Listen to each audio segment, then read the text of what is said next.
सभी प्रवक्तागण हार्दिक स्वागत करते हैं। आज की इस प्रेस वार्ता में उपस्थित हैं बिहार प्रदेश जनता दल यूनाइटेड के मुख्य प्रवक्ता सह विधान पार्षद आदरणीय नीरज कुमार जी, बिहार प्रदेश के प्रवक्ता आदरणीय मंजीत कुमार सिंह जी, प्रदेश के प्रवक्ता आदरणीय राहुल कुमार जी, प्रदेश के प्रवक्ता आदरणीय हिमराज राम जी और मैं प्रदेश प्रवक्ता अभिषेक झा। आज बेहद महत्वपूर्ण विषय को लेकर हम सब यहां उपस्थित हुए हैं और सबसे शुरुआत में मैं आग्रह करूंगा पार्टी के मुख्य प्रवक्ता आदरणीय नीरज कुमार जी से कि आप सबों को संबोधित करें।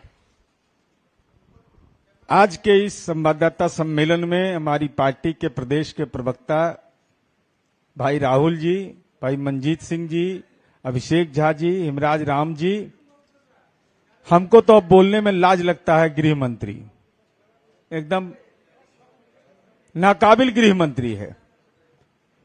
2021 के नेशनल क्राइम ब्यूरो के डेटा के बाद पूरे तौर पर अब तक के इन्होंने डेटा भी नेशनल क्राइम ब्यूरो का जारी नहीं किया। इस सहकारिता मंत्री हैं, सहकारिता मंत्री अमित शाह बिहार के झंझारपुर में आए और झंझारपुर में जो बातें कही हमारी पार्टी के और प्रवक्तागण बताएंगे, लेकिन ये कितने दोहरे चरित्र के लोग हैं, इससे बातों को समझना इनके भाषण से सुनकर के मुझे इस बात का एहसास हुआ कि बाकी जगहों पर ही नारा लगाएंगे जय श्री राम, लेकिन ये मिथिला की धरती है, सीता मैया की धरती है, तो यहां इनको बोलना पड़ा सिया राम। तो अयोध्या में तो अलग करवा दिया, भगवान राम और सीता को अलग अलग कर दिया। तो दूसरे जगह पर जय श्री राम बोलते हैं, तो यहां सिया राम बोलने की जरूरत इनको क्या पड़ गई? यह सवाल मेरा माननीय अमित शाह जी आपसे है। यह मिथिला की धरती है, आपने प्रभु श्री राम से, मर्यादा पुरुषोत्तम राम से जगत जननी सीता को अलग करने की साजिश किया, लेकिन मिथिला की धरती है, आपको लगा कि अगर ऐसा करेंगे तो उल्टा भागना पड़ेगा, उल्टे पैर भागना पड़ेगा, तो सिया राम बोल रहे हैं। अब चलिए, अब अयोध्या में राम मंदिर बन रहा है माननीय न्यायालय के निर्देश से, तो सीतामढ़ी के पुनौरा धाम में जगत जननी सीता का जो विकास का मापदंड तय हुआ और माननीय मुख्यमंत्री नीतीश कुमार जी ने 74 करोड़ 43 लाख रुपए 47 लाख रुपए इसके लिए दिए।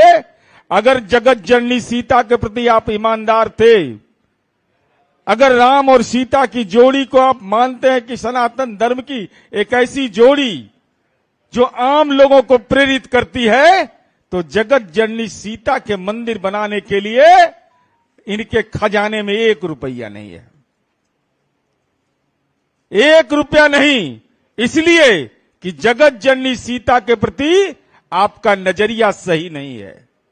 ये सीधा आरोप मेरा है, नहीं तो आज तो आप बोलते कि भाई हम भी पुनौरा धाम के विकास के लिए केंद्र सरकार ने यह काम करेगी, करना तो नहीं है आपको रहता है, लेकिन मुंहों से छुरछुरी पड़ाका छोड़ते कि हम ही काम कर रहे हैं, जैसे कर देते थे आप, तो वो भी नहीं किए। दूसरा सवाल है कि आज ये तय हो गया कि एम्स दरभंगा में नहीं बनेगा।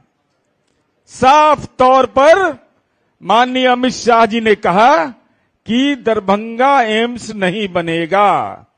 अब अंतर्राष्ट्रीय मिथिला परिषद, मिथिला राज्य निर्माण सेना, संयुक्त मिथिला राज्य संघर्ष समिति, मिथिला स्टूडेंट यूनियन के लोग धरना पर बैठे हुए थे। धरना पर 4 दिन से उनकी सुधि नहीं लिए, इनकी जरूरत उनको नहीं थी। और आदरणीय अमित शाह जी किसको देखने के लिए कह रहे थे? अरे नरेंद्र मोदी के लिए दीजिए इसरो के वैज्ञानिक वाला एगो आंख में दूरबीन, जो कह दिए कि वहां तो बन गया। तो आप तो सहकारिता मंत्री हैं, आप सहकारिता मंत्री हैं, इसका एहसास है ना आपको। तो नरेंद्र मोदी जी ने तो उसका उद्घाटन कर दिया था, कहा खुल गया। वहां उनको दूरबीनवा दे देते ना इसरो के से मांग करके कहते कि जरा इसको देख लीजिएगा ठीक से। वहां पर अमित शाह जी आए थे, 40-45 किलोमीटर दूर था, कौन बहुत दूर था, जाकर के देख लेते। तब आपको भविष्य में तंत्र मंत्र की धरती है मिथिला, तो वहां गुफा के अंदर में रहने में सुविधा होता ना, वहां इलाज भी हो रहा है आपके नजरों में। तीसरा पॉइंट मेरा है कि बाढ़ की समस्या को लेकर के कहा कि कुंभकर्ण की निद्रा सोए हुए हैं। लज्जा नहीं लगता है अमित शाह, बोलने में झूठ में बेशर्म है आप, राजनीति के बेशर्म व्यक्ति हो गए हैं। 4 बार आदरणीय प्रधानमंत्री जी नेपाल गए थे, वीडियो क्लिपिंग है मेरे पास। आपने ये वायदा किया था बिहार की जनता से कि बाढ़ की समस्या का स्थायी निदान कर देंगे। 4 बार गए, वहां कार्यालय खुला हुआ है, G20 का श्रेय ले रहे हैं।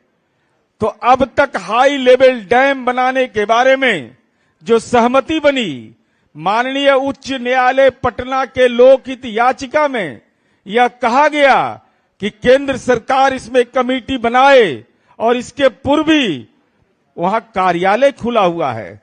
4 बार प्रधानमंत्री गए, तब मंत्र पढ़ रहे थे क्या, वहां मंत्र सीख रहे थे, चिंता नहीं हो रही थी बाढ़ का।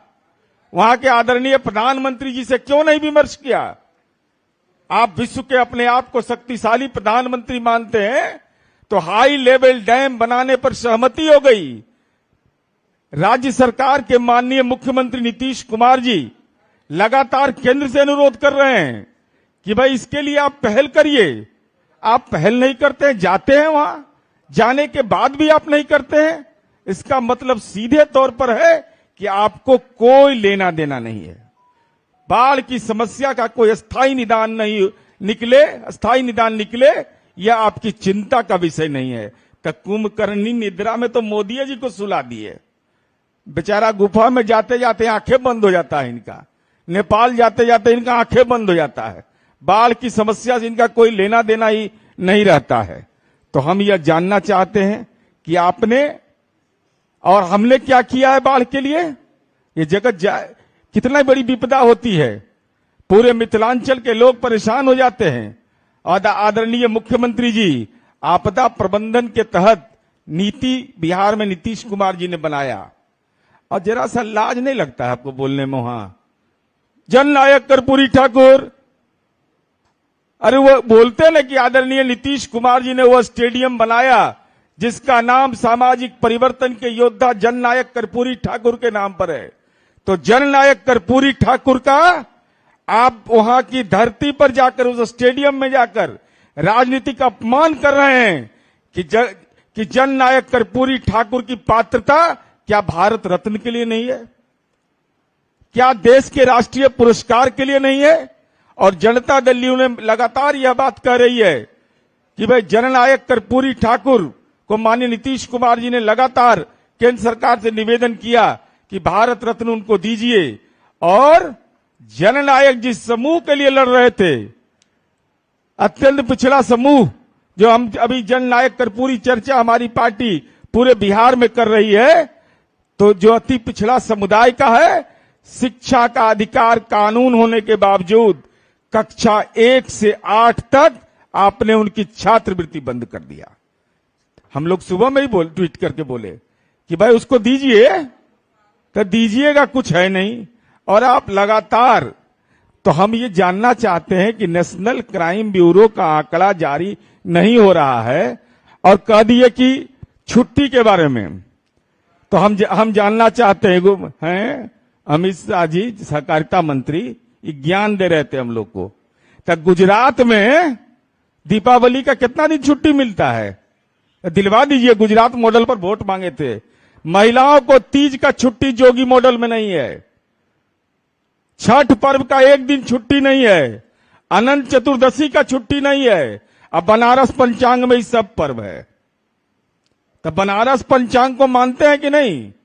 अगर सनातनी है तब, और सनातन धर्म के महिलाओं को अपने सुहाग की रक्षा के लिए तीज करने का अधिकार है कि नहीं?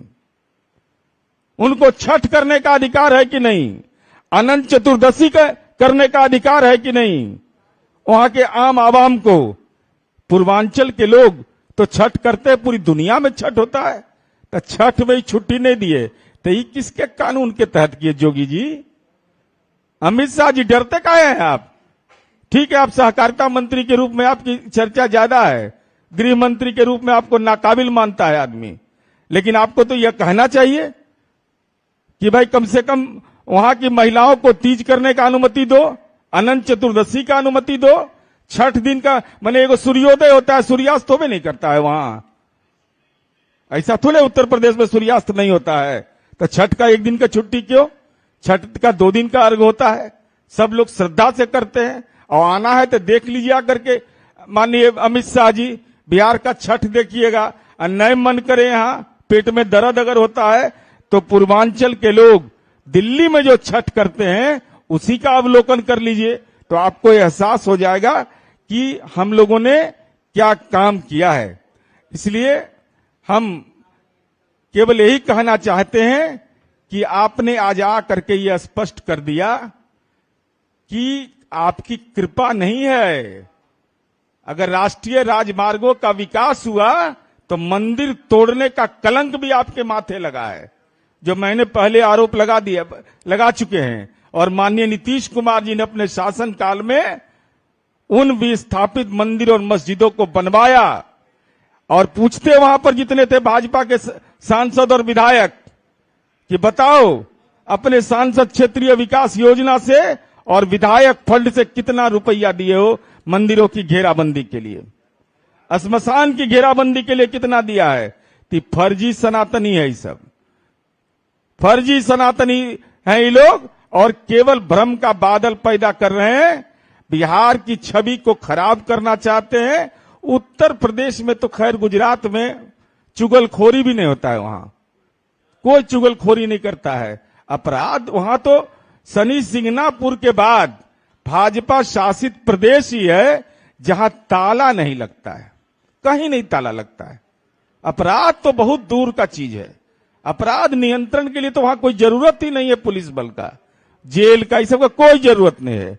भाजपा आया और समझिए कि वहां न ताला की जरूरत है, न पुलिस का, न जेल का। मैं चुनौती देता हूं अमित शाह को कि नेशनल क्राइम ब्यूरो का आंकड़ा हो या हमारे राज्य सरकार द्वारा माहवार जारी किया गया स्टेट क्राइम ब्यूरो का आंकड़ा हो, भाजपा शासित प्रदेश और बिहार प्रति लाख पुलिस की हमारी जनसंख्या और पुलिस बल की उपलब्धता के आधार पर जहां मर्जी करे वहां बहस का समय निश्चित करो, कानून के राज पर कोई छेड़छाड़ हमें मंजूर नहीं।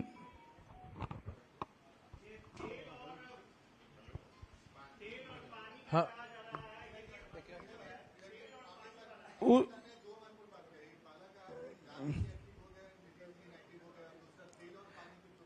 तो पहले वो बता दें कि नरेंद्र मोदी एक्टिव है इनएक्टिव है ना। नरेंद्र मोदी को एम्स का दरभंगा दिख गया, अमित शाह मोटा भाई को दिखाइए नहीं पड़ा, ये तो बड़ा मुश्किल है भाई। और जिसका नीयत अच्छा होता है उसकी नीति भी अच्छी होती है, और नीति जब अच्छी होगी तो उसके परिणाम भी सुखद होंगे। आपकी नीयत गड़बड़, नीति गड़बड़, तब परिणाम भी दुखदे रहेगा आपका। तो वही तो बताए, नीयत नीति, जिसका नीयत अच्छा होगा उसी की नीति अच्छी होगी। तो जिसकी अच्छी नीति होती है उसके अच्छे परिणाम होते हैं। आपकी न नीयत अच्छी न नीति अच्छी, तब परिणाम तो दुखद होगा। और अमित शाह जी, एकदम नरेंद्र मोदी से डरना नहीं आपको है, एकदम बोलिए कि नरेंद्र मोदी तीसरा उनका नेत्र खुला और वहां एम्स उनको दिखाई पड़ता है। अभी बताइए तो, इनको दिखाइए नहीं पड़ता है एम्स।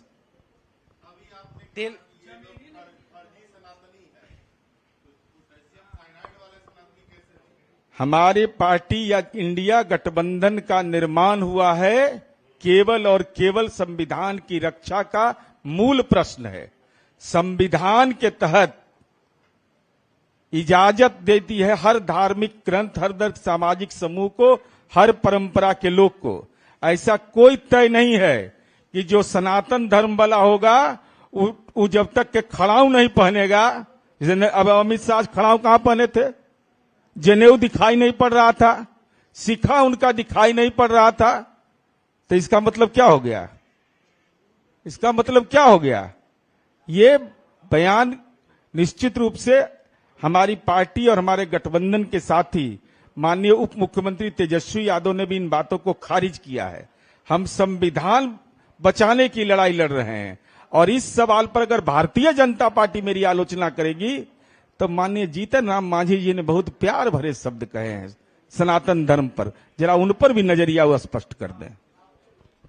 और सबको याद होगा कि जीतन राम मांझी जी का नामकरण किस तरह से भारतीय जनता पार्टी के सम्मानित विधायक ने जीतन राक्षस मांझी के रूप में किया।